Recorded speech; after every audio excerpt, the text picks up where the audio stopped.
¿Cómo están? Espero que muy bien. Vamos a ver la última parte de introducción a ML. Entonces, bueno, más o menos lo que vamos a ver vamos a ver más cosas sobre listas. Vamos a definir un nuevo tipo que se llama ALES, que modela los números naturales. Vamos a ver algunos ejemplos de cómo opera el alto orden, no solo en... Ya vimos algún ejemplo sobre funciones, pero ahora vamos a ver un ejemplo pasándole funciones a una función. Y bueno, finalmente, pues como siempre, no se salvan de sus ejercicios. Ok, veamos. Probablemente su primer intento para invertir dos listas fue el siguiente. No importa el nombre de la función, ya saben. La inversa de la lista vacía, pues es la lista vacía, ¿verdad? Estoy usando mi definición de mi list de tipo genérico A. Y bueno, si tengo es el constructor básico, ¿verdad? Entonces invertir, y el constructor básico es eh, la constante que denota la lista vacía. Entonces el otro constructor que teníamos era HT, que me construía una lista, ¿verdad? O algo de tipo mi list, con una cabeza y una cola, o un primer elemento y un resto. Y a lo mejor se les ocurrió decir, bueno, pues es muy fácil, voy a formar la lista donde el primer elemento es invertir el resto y luego, como no puedo perder mi h en ningún nivel de recursión porque la siguiente llamada, este h ya cambió, ya no va a ser el mismo, entonces dices, bueno, pues voy a ponerlo al final. Y esa es la idea, ¿verdad? De invertir la lista es, el primer elemento lo voy a poner hasta atrás y así sucesivamente. Bueno, si hicieron eso, pues el intérprete les dijo algo de ese estilo. Nos marcó, ¿verdad?, que acá hay un problema. Dice, una expresión del tipo, mi lista de tipo genérico A no puede tener tipo A, genérico A, por razones de circularidad, dice. ¿Qué significa eso? Pues eso significa que cuando nosotros definimos el constructor HT le dijimos que el primer elemento debería de ser un elemento de tipo genérico A y que el resto debería de ser un milist de tipo genérico A. Y le estamos diciendo exactamente lo contrario. ¿Cómo podemos resolver eso? Bueno, pues invirtiendo la lista, y ahora en lugar de formar una lista con el constructor HT con último elemento H, lo que tenemos que hacer es este H convertirlo en una lista y mejor unir las listas, es decir, esa función, que es la correcta. La inversa de la lista vacía, pues es la lista vacía. La inversa de algo construido con el constructor HT, con un primer elemento y un resto, que es una milist de tipo genérico A, pues le decimos, pues une las listas. Recuerden que esto de invertir una lista, pues nos debe regresar una lista también. Entonces, une las listas. Recuerden que une listas, pues eso, hace eso, unir dos listas. Entonces, si invierto la lista, ahora ya va a tener el tipo correcto, ¿verdad? Porque invierte listas, pues me va a regresar una lista. Y luego, se lo voy a unir a qué lista? Pues a la lista que formo con HT y con null. Recuerden que esa es la manera de formar una lista que tenga como primer elemento H y el resto la lista vacía. Si le damos eso al intérprete, ya no se queja, ¿verdad?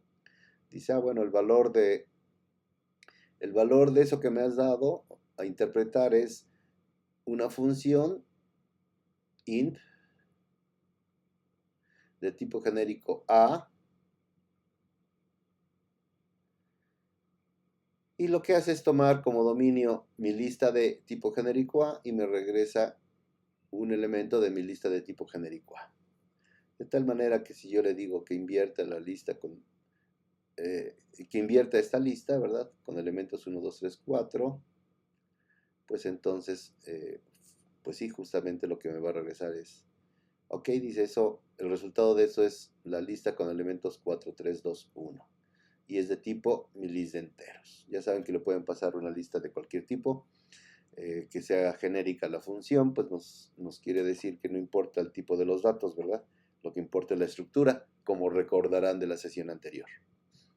Ok. Como podrán suponer, bueno, el primer lenguaje funcional que se creó fue Lisp. Lisp significa List Processing, procesamiento de listas, lo cual pues indica que de hecho, su única estructura de datos que maneja Lisp es Lisp puro, son las listas. Entonces, y como herencia, fue el primer lenguaje funcional, y como herencia todos los lenguajes funcionales pues tienen implementado el tipo lista, cualquiera. Como interconstruido quiere decir, ya no tienen que definir mi list como lo hicimos nosotros, lo hice por motivos pedagógicos, ¿verdad? Para hablar de tipos genéricos. Entonces, bueno, ¿cómo defino una lista en ML sin usar lo que definimos? Pues es muy fácil, entre corchetes ponen los elementos de la lista separados por comas, garantizando que cada elemento es del mismo tipo. No pueden, ya lo hemos discutido, no pueden ser de tipo distinto. Entonces, bueno, si le dan esto al intérprete, pues les va a responder que el valor de eso es la lista con elementos 1, 2, 3, 4 y que eso es de tipo lista de enteros. ¿Ok? Ok, así lo pueden definir una lista explícitamente. ¿Cuáles son los constructores del tipo lista implementado en ML? Pues el primero es nil, ¿verdad? Si le dan nil, noten que les dice, bueno, el valor de eso es de tipo genérico A y es la lista vacía de tipo lista de tipo genérico A. Noten que nil o la lista vacía es genérica, nunca tiene un tipo definido, hasta que, de nuevo, le mandemos, lo usemos para construir una lista con ya parametrizado el tipo, ¿sale? En tipo de interpretación. Ok, entonces, bueno, vamos a aprovechar que id ahora apunta a la lista vacía de tipo genérico A.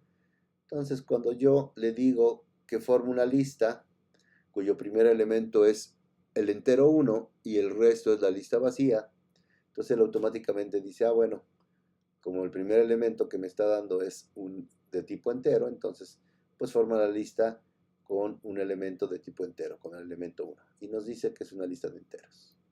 Si sigo así, aprovechando que id apunta a lo último que evalúa el intérprete, pues entonces le puedo decir que construye una lista cuyo primer elemento es 2 y cuyo resto es lo que tiene o a lo que apunta id. Id apunta a la lista con elemento 1. Entonces nos forma la lista con elementos 2, 1. Hago lo mismo después y le digo, bueno, ahora fórmame la lista que tiene como primer elemento 3 y como resto a lo que apunta id. Y entonces nos da la lista con elementos 3, 2, 1. Noten que aquí id está funcionando, aunque lo estoy haciendo a mano, está funcionando como un parámetro acumulante. ¿Ok?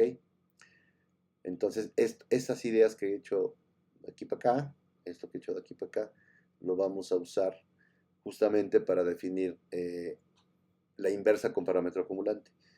Esta inversa con parámetro acumulante, como veremos más adelante, no va a ser uso de unir listas, lo cual la hace más eficiente. Unir listas, la inversa que sin parámetro acumulante es de orden cuadrático. Es un algoritmo cuadrático. Y la inversa con parámetro acumulante su orden de complejidad es lineal. Entonces, pues no conviene usar el parámetro acumulante para lograrlo. De hecho, usar el parámetro acumulante siempre nos va a permitir hacer más eficientes nuestros algoritmos. Cuando se pueda, no siempre se puede. Hay algoritmos que intrínsecamente tienen una complejidad que no puede ser mejorada. Pero bueno, eso lo deberán de ver en su curso de análisis y diseño de algoritmos, si no es que ya lo vieron. Ok, bueno, noten que si hago esto, a este operador para construir una lista con un primer elemento y un resto, se llama dos puntos, o doble dos puntos. Nosotros le vamos a llamar 4 puntos. Entendido que tienen que escribir en su tecladito 2 puntos y luego de nuevo 2 puntos, ¿sale? No hay no hay una tecla que nos dé los 4 puntos, entonces tienen que poner 2 puntos y luego 2 puntos. Entonces, pero le vamos a llamar 4 puntos. Entonces noten que le di esto, 1, 4 puntos, 2, 4 puntos, 3, 4 puntos, nil. Y me dijo, bueno, esa es la lista 1, 2, 3, que es una lista de enteros. ¿Esto qué significa? Y eso es importante en ML. Algunos operadores asocian a la izquierda, es decir, empiezan evaluando de izquierda a derecha. Y otros, como construir listas, asocian a la derecha, es decir, empiezan de derecha a izquierda. Entonces, lo que hizo fue, primero construyó la lista con primer elemento 3 y resto vacío, luego construyó la lista con primer elemento 2 y luego resto la lista con 3, con el elemento 3, y luego construyó la lista con primer elemento 1 y con resto la lista con elementos 2, 3, y nos dio este resultado. ¿Ok? Entonces, este ejemplito nada más para hacer mención que el operador 4 puntos asocia a la derecha. Bueno, entonces vamos a ver cómo haríamos invertir con parámetro acumulante. Bueno, como ya saben, tengo la lista con elementos 1, 2, 3, 4 y quiero obtener, ¿verdad? Quiero una función que dada esta lista me dé la lista que tenga a sus elementos invertidos.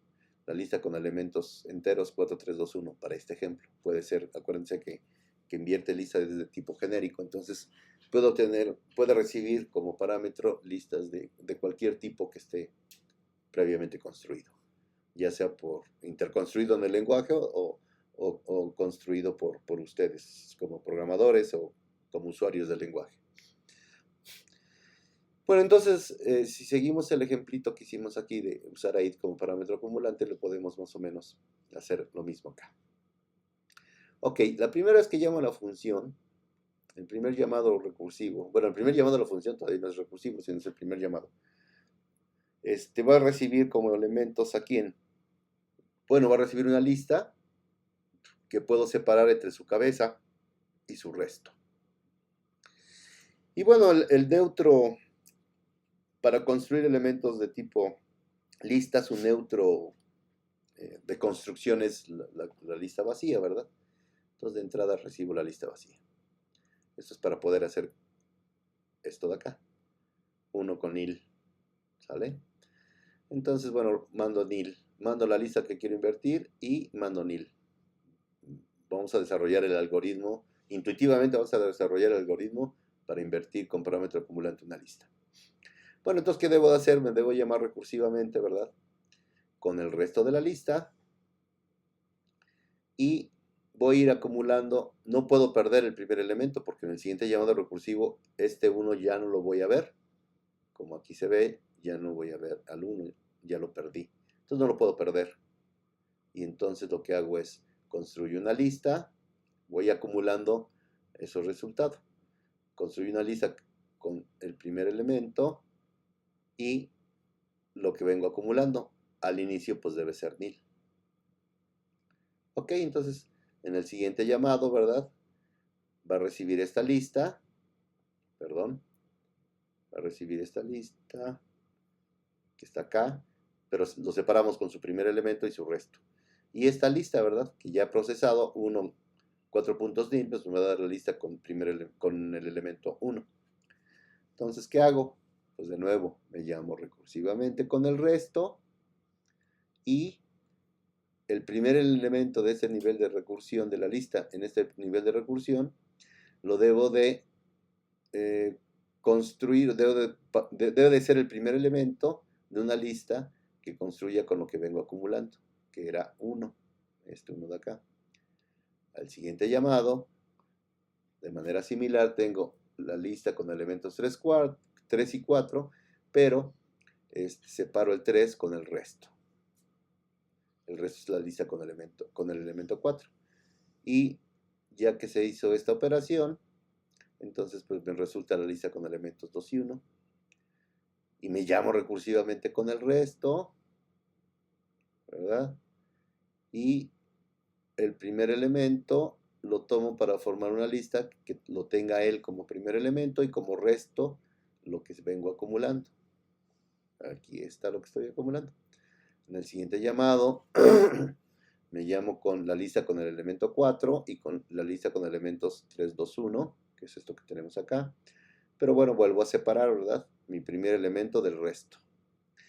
Me llamo con el resto y con la lista, y creo la lista con primer elemento que tenga como primer elemento el primer elemento de la lista que recibí como parámetro y como resto lo que vengo acumulando. Entonces me da esta lista. Bueno, perdón, ya en el último caso ya llegué al caso base, ya tengo la lista vacía y lo que he acumulado hasta ahora. Lo único que tengo que regresar pues es lo que he acumulado hasta ahora, el parámetro acumulante. ¿Ok? Entonces, ¿eso cómo lo podemos codificar en ML? Pues así como se los platiqué. Invertir con parámetro acumulante la lista vacía con lo que haya acumulado, pues regreso lo que he acumulado, que es el caso este final, ¿verdad? Tengo la lista vacía y he acumulado esto, pues regreso eso. Eso es lo que dice aquí. Tengo la lista vacía y he acumulado esto, pues regreso lo que he acumulado. Si no es el caso, recuerden, nuestro constructor de listas tiene dos casos, tiene dos constructores, el constructor vacío, nil, y el constructor que construye una lista con un primer elemento de cualquier tipo y el resto una lista de elementos de ese tipo, entonces, que se llama 4 puntos. Entonces acá lo separo, recuerden que ML hace pattern matching cuando recibe los argumentos reales, hace pattern matching con sus argumentos formales. Y nuestro parámetro acumulante. Entonces lo que dije, me llamo recursivamente con el resto, pero acumulo, ¿verdad? El primer elemento, formo una lista donde el primer H, el primer elemento de la lista que recibí, va a ser el primer elemento de lo que he construido y el resto es lo que he venido acumulando. Si le damos a ML, bueno, si hacen a mano estas cuentas, pues noten que aquí no necesitan más. Es decir, no necesitan unir listas ni nada, sino simplemente el llamado se hace directamente, la pila no crece, esto es lineal, por cada elemento de la lista, pues lo único que hago es ir poniéndolo a la cabeza, ¿verdad?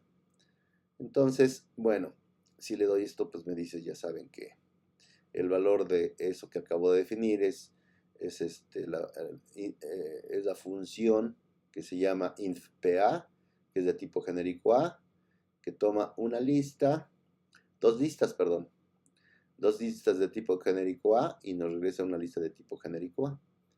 Entonces, para invocarla, pues tengo que decirle, ¿verdad? Muy inconvenientemente, tengo que decirle que la lista que me va a invertir y para empezar, ¿con quién? ¿Cuál es el primer elemento que va a ir acumulando? El primer elemento que va acumulando pues va a ser la lista vacía. Entonces le tengo que decir nil. Y bueno, me regresa efectivamente correctamente invertida la lista. Pero bueno, el usuario no tiene por qué, el usuario de este programa o de esta función no tiene por qué enterarse de que estoy usando una técnica de parámetro acumulante ni nada. Entonces tenemos que hacer ocultamiento de información. Es decir, imagínense que el usuario no sabe que acá tiene que poner nil. Si ejecutan esto y le dan solo la primera lista y no le dan nil, pues les va a marcarles un error, que les falta un argumento, por supuesto. Pero, y si le dan un argumento a cualquier lista, pues entonces va a invertir esta lista y se la va a pegar a la lista que le den como segundo argumento. Y eso no debe de causar esa confusión en el usuario de esta función. Por lo tanto, pues vamos a ocultar esa información. Y la forma de ocultar esta información es usando el constructor letInEnd. ¿Qué digo? Pues que la función inversa va a tomar como argumento formal una L y es igual a ¿quién? Pues voy a invertir con parámetro acumulante esa L y le voy a pasar nil. ¿Y quién es esa inversa con parámetro acumulante? Pues la que acabamos de discutir. Eso quiere decir que todo lo que está entre let y in solo va a funcionar o va a existir cuando yo llame a la inversa. Solo la inversa conoce a imp.pa, a la inversa con parámetro acumulante, y es la responsable de mandarle el segundo parámetro, el adecuado. Entonces, veamos qué hace el intérprete. le doy esto y me dice, ah, bueno, ok, el valor de esa función, de la función inversa, es de tipo genérico. Es una función, inversa es una función, es de tipo genérico A, y va a tomar una lista de tipo genérico A y me va a regresar una lista de tipo genérico A. Entonces ahora sí, le mando inversa con 1, 2, 3, 4 y me regresa que el valor de eso es la lista con elementos 4, 3, 2, 1, que es una lista de enteros. ¿Qué gané? Bueno, no solo gané que ahora sí ya es natural, ¿verdad? Voy a invertir en una lista, pues solo tengo que pasar una lista. Sino que lo que gané es que si le dicen ustedes al intérprete, ¿quién es la inversa? Dice, bueno, la inversa, el valor de eso es de tipo genérico A, es una función, recibe una lista, su dominio es una lista de tipo genérico A y su rango es una lista de tipo genérico A. Muy bien, eso es lo que definimos, ¿verdad? Ahora le digo, ¿quién es impa? Y me dice, no, eso es un error, dice, porque eh, hay un valor, un identificador cuyo valor no está ligado a nada. Es decir, este identificador no apunta a nada. ¿Por qué? Porque quedó oculto en esta construcción let in end. ¿Ok? Entonces, la manera de ocultar información en ML es de esta manera, usar este constructor. Por supuesto, en la parte del in, ustedes tendrán acceso a todo lo que hayan definido entre let e in. Acá pueden definir funciones, valores, lo que se les dé la gana. Y lo pueden usar aquí. Fuera de aquí ya no va a existir. Ok. Bueno, por supuesto mi list, ¿verdad? Como definimos mi list, pues obviamente es muy similar a como está definido el tipo lista en ML. Nosotros tenemos mi list de tipo genérico A tenía constructores null y HT. HT como un constructor prefijo, ¿verdad? Es decir, primero pongo el nombre del constructor y luego su primer elemento y luego su segundo elemento. Y en las listas, en lugar de null, el constructor era nil, como hemos visto, el básico, y luego 4 puntos. Entonces, ¿cómo paso una lista de mi lista a una lista de ML? Bueno, pues muy fácil. Null lo cambio por nil, y si tengo el constructor HT de la cabeza de una cabeza y una cola, pues simplemente tomo la cabeza, uso el constructor 4 puntos, ¿verdad? Que me sirve para construir listas en ML con un elemento de tipo genérico A y un resto que es de tipo genérico A. Y bueno, el resto pues obviamente tengo que hacer el mismo proceso para todos los elementos de la lista. Por eso llamo recursivamente a mi list to L. ¿Ok? Entonces, bueno, esto que si le damos esta función al intérprete, pues me va a decir de nuevo que mi list to L es de tipo genérico A y es una función que tiene como dominio a mi list de A y como rango a listas de tipo genérico A. Ya no mi list, sino el tipo que tiene interconstruido para listas ML.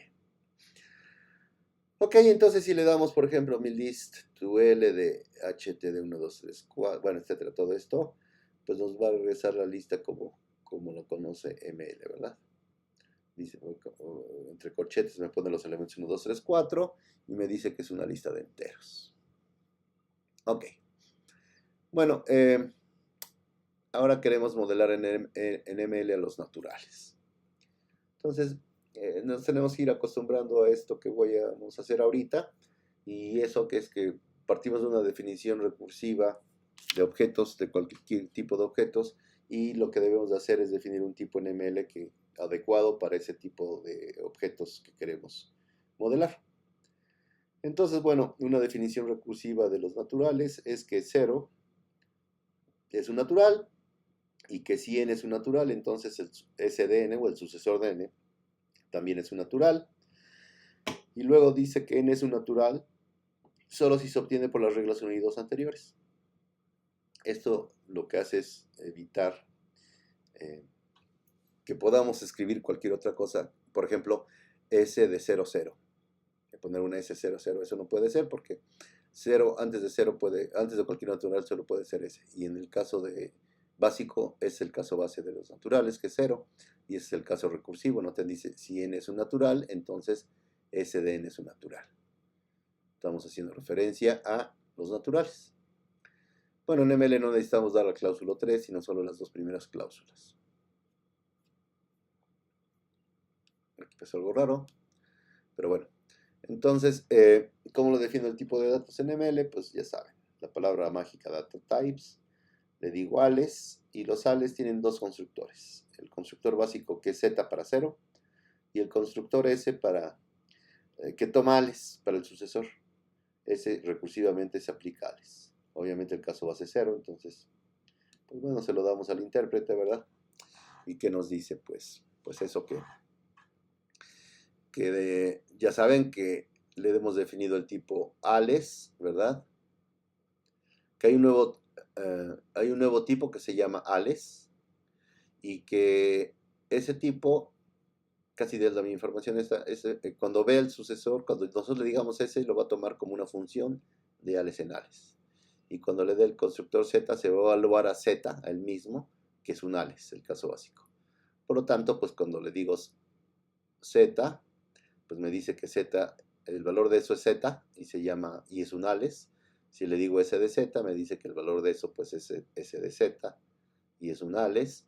Si le digo s de z, me dice que pues es s de z, su valor, y es un ales. O que se evalúa eso, ¿verdad? Si le digo s de z, 3 veces s, pues me dice que tengo esto. Obviamente el sucesor, esto nos gustaría después interpretarlo como el 3, ¿verdad? Bueno, para terminar con la introducción a ML, voy a hablar de algo que no vamos realmente a usar en el curso, pero que es muy importante para entender ML. Es muy importante porque pocos lenguajes de programación tienen estas características. Solo los lenguajes son de alto orden. Y bueno, podemos pasar funciones como parámetros. Esa es la idea. Entonces, bueno, imaginen que tengo esta función.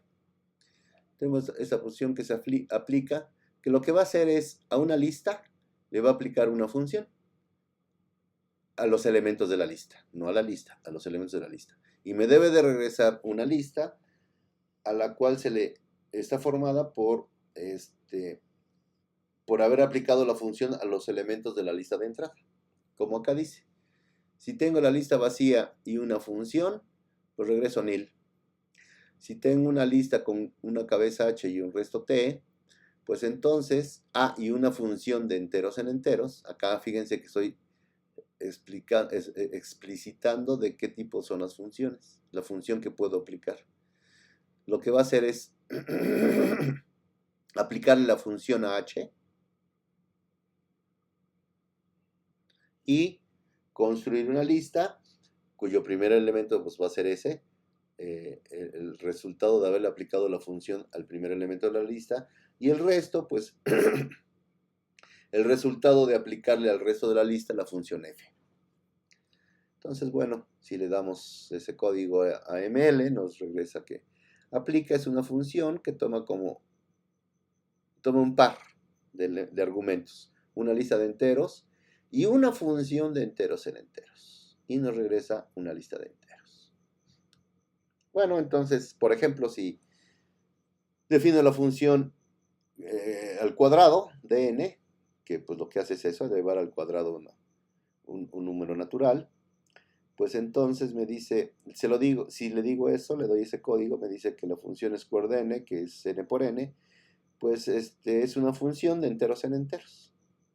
Entonces, bueno, cuando le llamo aplica con la lista con elementos 1, 2, 3, 4 y la función cuadrado, pues lo que hace es tomar cada elemento y elevarlo al cuadrado. 1 al cuadrado es 1, 2 al cuadrado es 4, 3 al cuadrado es 9 y 4 al cuadrado es 16. Y dice que es una lista de enteros. Muy bien. Pero pues podemos hacerlo mejor. ¿Qué les parece si definimos un aplica genérico? Es decir, no le voy a decir de qué tipo es f. Noten que acá le dije explícitamente f es una función de enteros en enteros. Acá no le voy a decir nada sobre f. Entonces, la misma idea, si le aplico a nil el resultado de aplicar de manera genérica nil de aplicarle a nil la función f, pues regreso nil, ya no tengo nada que hacer porque no tiene elementos. Y luego, recursivamente, el resultado de aplicar de aplicar genéricamente a h y t y a una función f, pues tomo f y se lo aplico a h, y luego voy construyendo la lista donde lo único que me queda es aplicarle genéricamente al resto la función f. ¿Ok? Noten que aquí yo no he dicho quién es f. O sea, en principio, bueno, se lo damos a ml. Y ml no me la hace de tos, me dice muy bien. Lo que me acabas de definir tiene que ver con dos tipos genéricos, A y B. Se llama aplica g, es una función. Esa función toma como primer parámetro una lista de tipo genérico A, como segundo parámetro una función de A en B, de tipo genérico A en tipo genérico B. Eso significa que la función no puede tener dominios distintos. Puede que la función, su dominio y su rango sean distintos. Y por supuesto, como le voy a aplicar elementos de tipo A, la función que tiene como rango B me debe de regresar una lista de tipo genérico B. ¿Ok? ¿Por qué ML supo que esto era una función? Pues porque estoy usando la notación para invocar una función. Pongo f y entre paréntesis su argumento de la función. Entonces, por eso es que pudo ML inferir, tiene un motor de inferencia que infiere los tipos de los términos que nosotros le damos. Entonces, muy poderoso ML. Por eso es muy poderoso ML, porque podemos decirle muchas cosas de manera muy sucinta. Entonces, bueno, aquí vienen algunas bellezas. Le aplico genérico a la lista 1, 2, 3, 4, la función SQR, que era de enteros ¿se acuerdan? Nos regresa, eso ya lo hicimos, nada más que eso lo habíamos hecho cuando aplica acá, esa la aplica genérico. Entonces, como sabe que SQR es de entero en entero, pues tomó esta lista de enteros y me formó una lista de enteros. Ese es el resultado. Vamos a ver, en ML está interconstruida la función sale o techo, que toma un real y nos regresa un entero. Y lo que hace es, pues nos regresa el siguiente entero del real que le estamos dando, ¿no? Es decir, para 1.1 pues me regresó 2, para 2.2 me regresa 3, para 4.4 me regresa 4, etc. No es cierto, para 3.3 me regresa 4 y para 4.4 me regresa 5, ¿sale? Entonces, fíjense acá, tomó una función de reales en enteros. La función no tenía, en este caso SQR sí era una función de enteros en enteros, pero en este caso la función piso es una función de reales en enteros. Entonces tomo una lista de reales y me creo una lista de enteros. Similar con la función floor, que es el piso de los enteros, ¿verdad? De los reales, es una función de reales en enteros, entonces pues simplemente trunca la parte fraccional y nos deja el entero, ¿verdad? Entonces el piso de 1.1 es 1, el piso de 2.2 es 2, el piso de 3.3 es 3 y el piso de 4.4 es 4. Entonces tomo una función de reales en enteros y se la aplicó a una lista de reales y me formó una lista de enteros. Cuando definimos la función SQR, de aquí arribita, déjenme ver si la encuentro aquí, que le dijimos fun SQR de n igual a n por n, él inmediatamente dijo entero, octón, entero. Este operador asterisco sirve para multiplicar enteros, para multiplicar reales también, pero siempre se va a ir por el tipo más básico. Entonces, como no elegimos otra cosa, dijo que era de enteros. Entonces, si quiero usar ese operador para definir la función SQRR de reales en reales, pues lo único que hago es al argumento le digo que es de tipo real. Entonces, como multiplica dos reales, pues ya sabe que el rango va a ser reales y el dominio, pues ya le dijimos que es reales.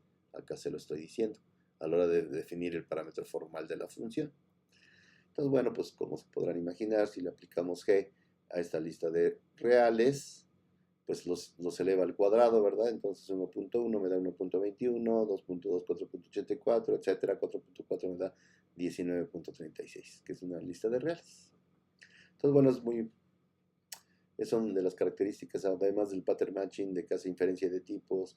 El alto orden le da un poder muy grande a ML, poder que pocos lenguajes tienen. Sobre todo los imperativos no alcanzan ese poder. Python es una cosa rara, porque es un poco de todo. Pero bueno, es un lenguaje altamente híbrido, altamente conveniente y altamente impuro. Pero bueno, como computólogos debemos usar lo que nos facilite más nuestro trabajo. Por eso vamos a usar ML en este curso, porque vamos a razonar sobre lenguajes de programación, donde, como veremos ahora con esa introducción a ML, ya podremos ir haciendo pues todo el trabajo que vamos a hacer de darles significado a los lenguajes de programación, a los lenguajes que vamos a ir viendo en el curso, que son 3. Entonces, bueno, para concluir, pues los ejercicios. Bueno, tienen que definir en ML las siguientes funciones. Último, obtiene una lista de tipo genérico A y me regresa un elemento de tipo A y obtiene el último elemento de una lista. Long obtiene la longitud de una lista, me tiene que regresar un entero. Enésimo, que obtiene el enésimo elemento de una lista. Y bueno, utilizando la definición del tipo ALES, deben de definir la función súmales, que toma 2 ALES y me regresa un ALES, por supuesto. Y pues eso, ¿verdad? Suma 2 elementos de tipo ALES. Multiplícales, que multiplica 2 elementos de tipo ALES. Y exponenciales, que toma 2 elementos de tipo ALES y nos regresa un ALES. Es decir, exponenciales de mn me regresa m a la n, ¿sale? Los ALES son naturales, o sea, no tienen problema. Solo tienen que usar el tipo que hemos definido, que tiene 2 constructores, el básico, que es z, para denotar al 0, y s, que se le aplica un ALES, que es para denotar a los sucesores. Esa es una definición recursiva. Como dice aquí arribita, en los ejercicios solo puede definir, perdón, me fui del otro lado. En los ejercicios solo puede definir las funciones hasta ahora definidas y las que vaya definiendo. Por ejemplo, para multiplícales puede usar súmales y para exponenciales puede usar multiplícales. Pero no pueden usar otra función que no hayamos visto hasta acá. ¿Sale? Y bueno, obviamente, como dice aquí en súmales, multiplícales y exponenciales, sus elementos son de tipo ALES, ¿verdad? Y nos regresa un ALES. No me puede regresar un entero, aguas. No quieran hacerla fácil. Obviamente las definiciones son recursivas de todas estas funciones. En el caso de las listas, pues tienen el constructor básico nil o el constructor 4 puntos.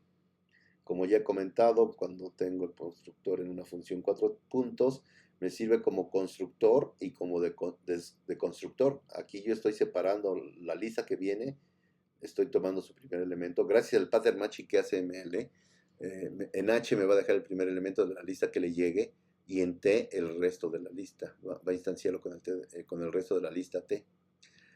Y también me sirve como del lado derecho para construir, ¿verdad? Entonces es constructor y deconstructor, ambas cosas. Llega a ser deconstructor gracias a que ML hace pattern matching con sus argumentos cuando define funciones. Y no hay otra forma de razonar en ML. Entonces, bueno, esa es su tarea para la próxima vez. Los veo el jueves en asesorías. Pásenla muy bien, sigan muy bien y sigan manteniendo la sana distancia. Nos vemos el jueves. Muchas gracias por su atención.